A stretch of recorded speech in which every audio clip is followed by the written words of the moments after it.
of keeping guns out of people's hands is violating their rights. 7 years ago, our fathers brought forth on this nation and stated that all Americans should have the right to bear arms. When the founding fathers wrote the Constitution, they didn't say that only women or only men could carry arms. They stated that all Americans should have the right to bear arms. The Second Amendment states, a well-regulated militia being necessary for the security of a free state, the right of the people to keep and bear arms shall not be infringed. Our founding fathers wanted us to have the ability to own weapons for protection. It is our natural right to have weapons for protection against local and foreign threats. The ability for citizens to own weapons also keeps the government in check. Every time there's a need for something, people will find a way to fill the need. My next reason is supply and demand.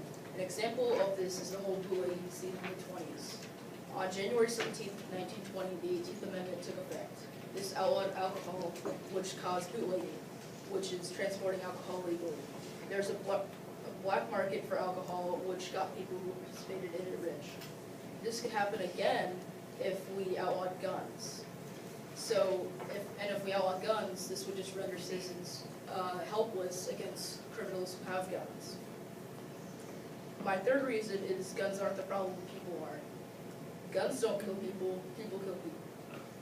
The weapon is just a method to kill a person. The wielder of the gun decided to pull the trigger, not the gun. So instead of focusing on guns and laws banning guns, we should focus on the morals and values of the people. We as a society should focus on teaching the next generation good morals and values of life. A big part of the problem is the media exploiting violent acts to make guns look good. Guns look like the problem, not the people committing crimes. But guns aren't even the leading cause of death in the United States.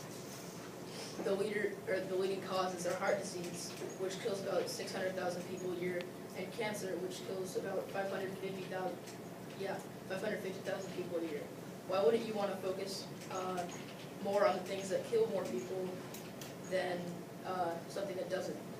So why would you spend so much time and energy on banning and restricting guns when you could be spending more time on preventing higher causes of death, such as auto accidents or heart disease?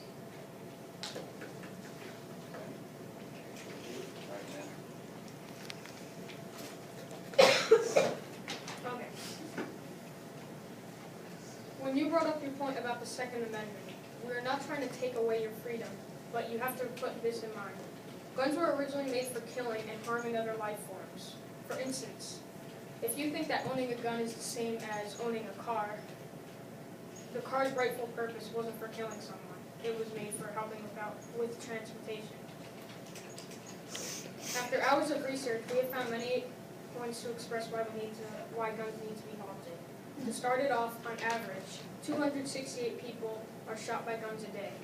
That is over 97,820 a year.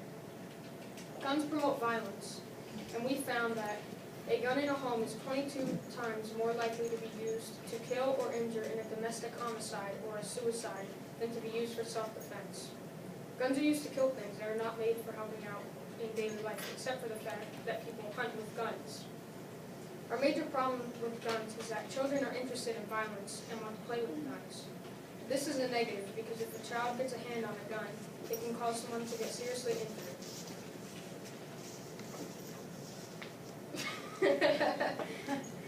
In society, almost as many, if not more, accidental deaths occur because of kids playing with guns as intentional deaths.